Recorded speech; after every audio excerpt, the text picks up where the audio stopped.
Hello and welcome to Consciously Awesome Living. I'm your host, Sheila Applegate, and we are talking about how to support ourselves in living a more consciously awesome life, meaning being awake, conscious of all the higher levels of frequencies, understanding that in the world we live in, and then feeling the awesomeness of having integrated that into our lives.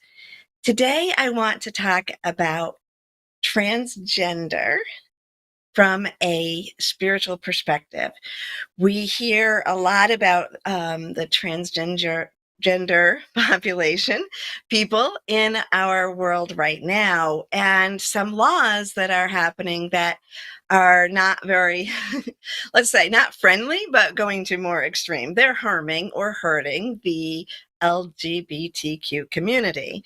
So I've always had a understanding of the evolution of our humanity and society that brings me a lot of hope and joy. And I want to share that perspective with you.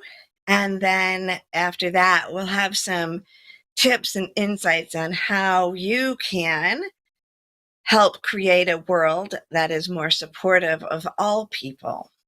So I want to tell you a little bit about my background today in case you don't know, because I think it is important on sharing with you the perspective I come from. So I have a master's degree in clinical social work. That's how I began my career. And back in the 90s, first started learning about the spectrum of the um, sexual orientation spectrum that we will refer to and talk to today, but also understanding the LGBT community back from that perspective of a clinical therapy, psychotherapy perspective. I moved on from that to become a spiritual seer and healer and began to communicate with people, thousands of people from around the world. And that's where I was able to integrate a more spiritual perspective of our evolution. So that gives you a little bit of an understanding. Now, as I share this with you, this is my perspective. And I would never debate with you if anyone who may be listening who has a feels that their religion is in conflict with the things I'm saying, I would never debate with you because that is your journey, your path. But I will say to you that any God that I know, a true understanding of God, is divine love and would never cause harm or discriminate against anyone for something that is a part of who they are, because we are all tiny drops of the divine. And therefore, we reflect that in all that we are. So let's start, because I don't know who's listening, and I want this to be a safe place where if you aren't usually exposed to information about this topic, and you might be feeling a little intimidated, I want this to be a place where you feel comfortable listening and understanding without feeling any judgment or an expectation that you know something that you don't know. So let's just begin with some of the basics. Let's start with the letters LGBTQ. So that's lesbian, gay, bisexual, transgender, and queer. Transgender means that you feel dissonance. You were not born with a biological reflection of the gender that you feel. Now, gender and sexual orientation are two different things. Sexual orientation is who you are attracted to sexually, who you would want to be with sexually. So lesbian would be a woman attracted to a woman, gay, a male attracted to a male, bisexual would be somebody who is of either sex attracted to either sex, transgender, someone who is not in resonance, that who they are in their soul inside is not reflected in the biology that they were born with and what was subscribed to them by gender from our society, because our society's reflection of people and the boxes we put them in definitely affect that as well. And then queer is someone who is, my understanding of queer is that someone who identifies as queer is sort of just saying, none of this fits with me.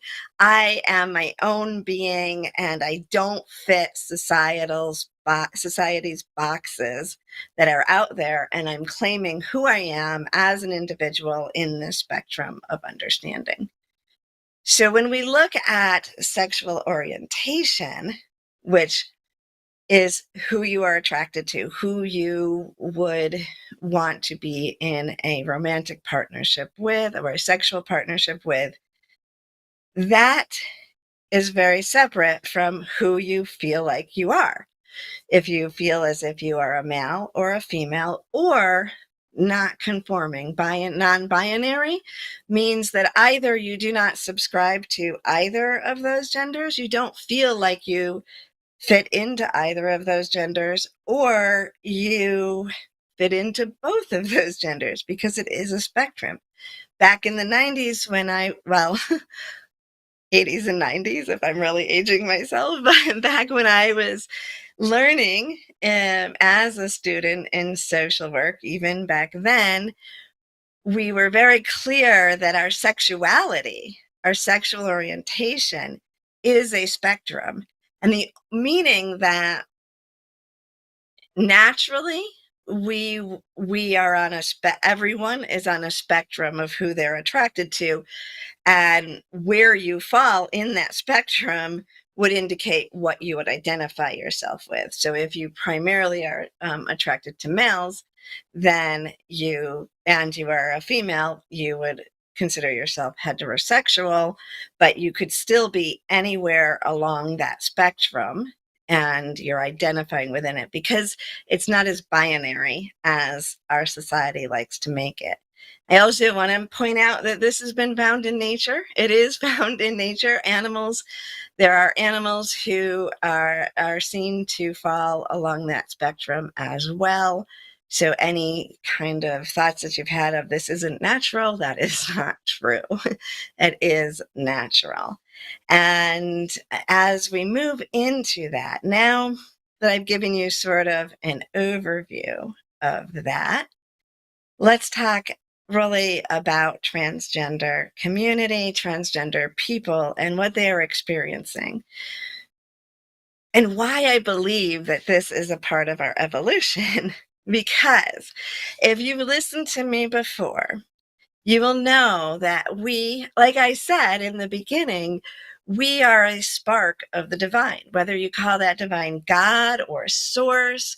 We are a droplet of that divine and a reflection of that. And within us, we have the divine feminine and the divine masculine. So every human being, whether they are considered to be gendered as male or female or non-binary, has both the divine feminine and the divine masculine within them.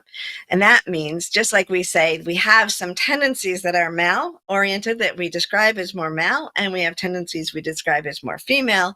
Everyone has within them those aspects, that heart-centered aspect, the linear thinking, all of those attributes that we tend to subscribe to divine masculine or divine feminine. But the next step in our evolution is to harmonize the divine masculine and the divine feminine within each of us as that reflection of God or source on earth. So it makes sense from that perspective that as we evolve, we are becoming more fluid in that. We are feeling that aspect of us.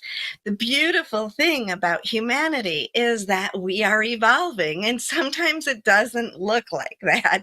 And sometimes we look at the what may seem barbaric responses from the past coming back up to the surface, and we lose hope that we are not evolving. But then we look to the generations that are coming forward, and we look at the aspects of normality that are coming up and allowing people to express themselves. And we see that more and more souls are identifying, coming in and identifying themselves as having that harmonic union of the masculine and feminine within them.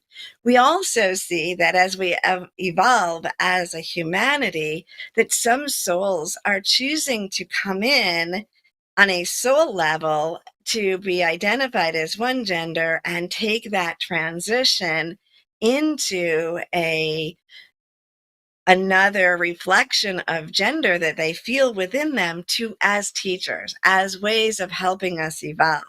I truly believe that humanity will come to a point where this will be no issue at all, and that we will be fluid, and that our need for this binary gender will cease to exist. When we think about it, it is the need for that has lessened as we evolve.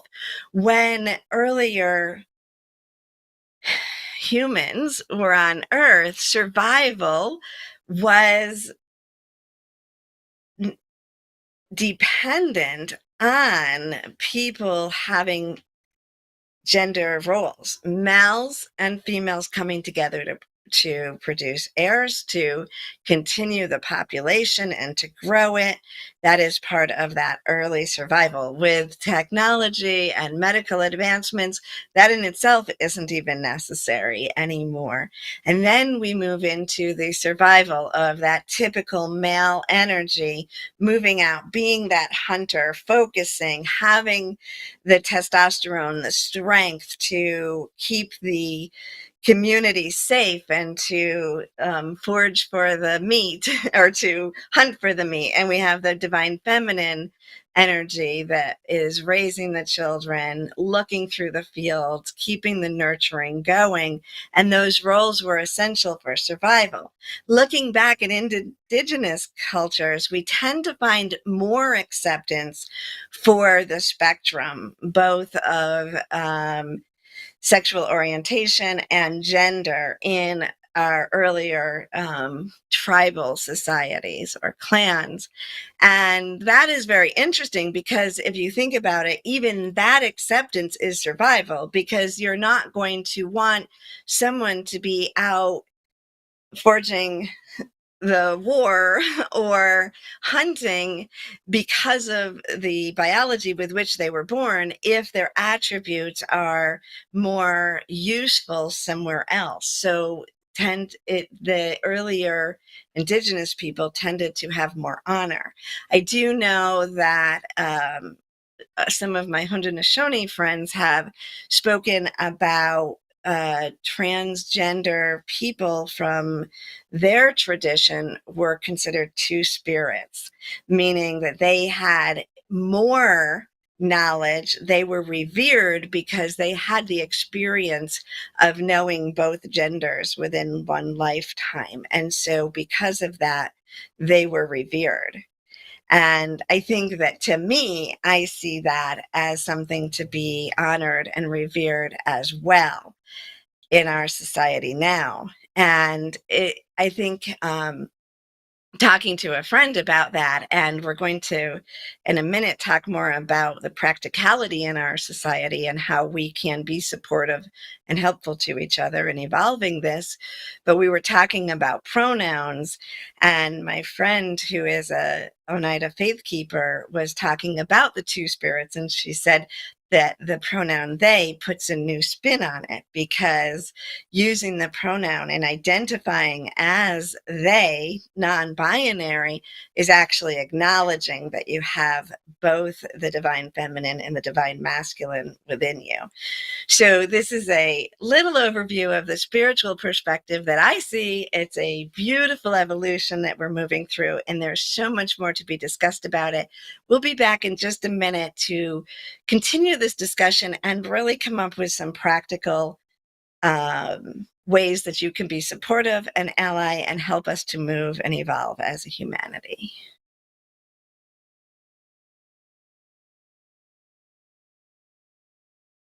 Are you ready to take that first step towards true, unwavering inner happiness? Are you like thousands of people who have everything they need, not want, but need, and still can't seem to find happiness and fulfillment in their lives? If so, the Steps to Happiness show is for you.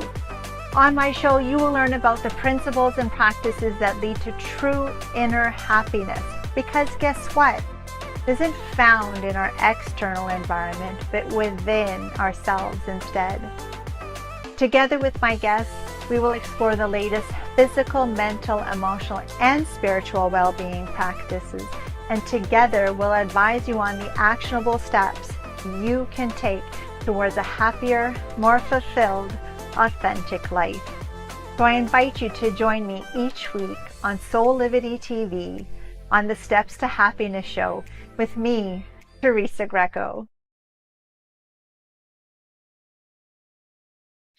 Welcome back. We are talking about transgender people and the actual topic of being transgender and the evolution of humanity as we begin to reflect the divine masculine and divine feminine within individuals in harmonic union, which is what consciousness leads us to. So there is an excitement going on for me in knowing that more and more of the souls that are coming in to human form, are coming in with that awareness on a soul level. Some of them coming in one gender and then transferring over to another gender, transforming into an identified gender within them, and others who are coming in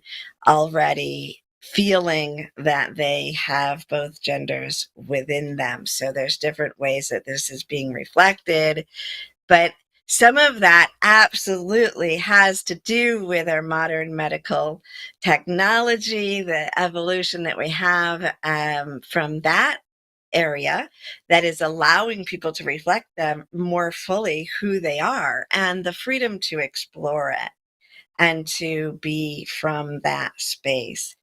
And as we were talking about, people have been born this way forever.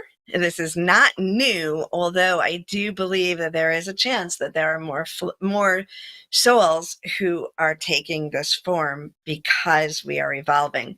So that's two aspects of it, right? We have more acceptance, even though sometimes it does not look like it in our society. We have more acceptance, we have more options, and we have more souls evolving as we move forward. There is evidence that this is something that occurs in uterus, that it's not just about this, what some people call gender dissonance. That's when I would say that's more when you're struggling with your body being one gender and your soul feeling like another gender, your soul reflection, your human soul reflection feeling like another gender or not conforming to that. But the dissidence is that's just the feeling in conflict with it. But we don't have to feel in conflict with it, because the more a society evolves, the more natural this can become. So now I want to talk a little bit about some things that you can do to be an ally or to be more supportive, or it I don't really feel like I feel like if you are in that position, um, of feeling as if you are transgender, you're not matching the gender you were born with, just reaching out to people and knowing that there are options and that you're not alone is probably the most important thing for you. My ability right now is to talk mostly to the people who can be of support to you. Um, so, what I want to tell people who maybe think, well, I don't know anyone. This is foreign to me. I don't know anyone who's transgender or who has those feelings. I'll tell you, if you feel like you don't know someone, chances are it has more to do with you than with the population, because there are the number of people who are experiencing this is increasing, and so the chances are, if you don't feel like you know someone in the LGBTQ community, either they're not feeling comfortable with you enough to express themselves, or you aren't feeling comfortable enough to expand your circles. And I don't mean that to be rude in any way, but it's a recognition that this is natural in our world. So as someone who doesn't identify with that LGBTQ community, individually, we need to look at how we can change our behavior to create a society that is more accepting for people. And that includes stepping out of your comfort zone. I was um, I was driving a year or two ago, and I was noticing when I saw rainbow flags out at a person's house, I just had this noticing that I thought, oh, that's someone in the LGBT community. And as soon as I thought that, I realized that I needed a flag on my property. I needed to express that as an ally, because it shouldn't be that I think that only people who are in that community are speaking out or trying to be seen, but I should be being seen. And if I'm wondering if people will think that that means I or someone in my house is part of that community, then I should check myself on, what did that feel like? How did that feel? And if I felt even a slight discomfort for a second about being identified that way, imagine how somebody in that community, somebody who is in that community, feels as they are working towards coming out and being seen and feeling safe in our community. So to create a safe zone is so essential. The other part of that is social media, making sure that we post things that are of support to the LGBT community. And we don't have to say why we are posting those. We just need to post them. We need to acknowledge that as the norm. The more we step out into that, the more we are creating the normalcy of it in our society so that everyone will feel comfortable. I want to say that when someone comes out, I want to celebrate with them, and I do celebrate with them for being able to speak their truth and to come out publicly and claim who they are. I think that is absolutely worth celebrating. I also feel sadness, and I feel sadness the fact that we still need people to come out in our society. No one should have to say that they are lesbian, gay, or transgender any more than we should have to say that we are heterosexual or that we are the gender that we are presenting as. This should be just such a part of our inclusiveness that people can express themselves for who they are in any moment. Um, so when we are looking at that, I think that we can also learn how to be more supportive of people in the transgender community or non-binary community when we look at pronouns. And pronouns is a topic that I hear people questioning, and even I struggled at first with the pronoun they when somebody does not choose to be um, use the pronouns of he and she, but rather they.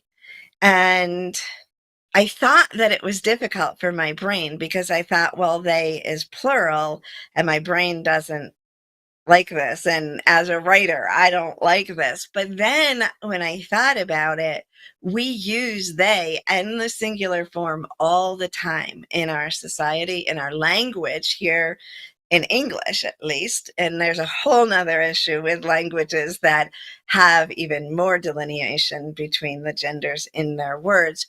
But just speaking with the English language, when we don't know somebody's gender, even if we are even if we are talking in the singular. So if you say, I'm going to go, when you go to the store and you talk to the clerk, please tell them that, then you're using the they them because you don't know if that clerk is male or female, and we do it without thinking about it all the time.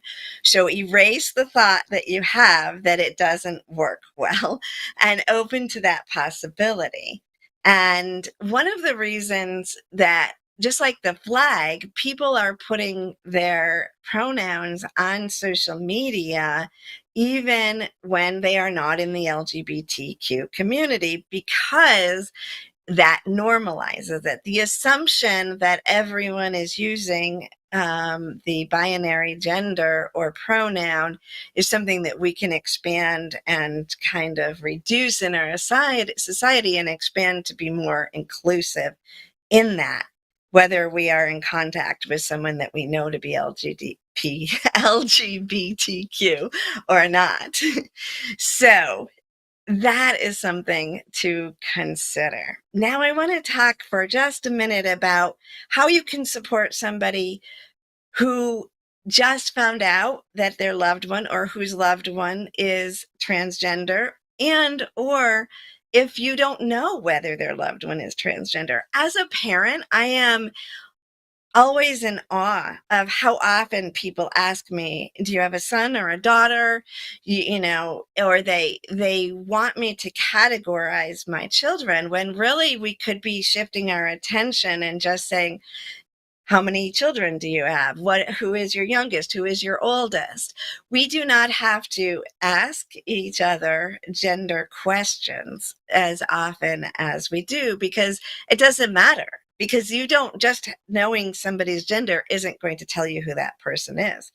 So try to expand your language, be supportive of people, and listen. And one of the most important things is, do your own research. Google is your friend. You do not have to ask the people in your life who are already going through a transition, because they are moving through a transition as transgender people, or their family loved ones are.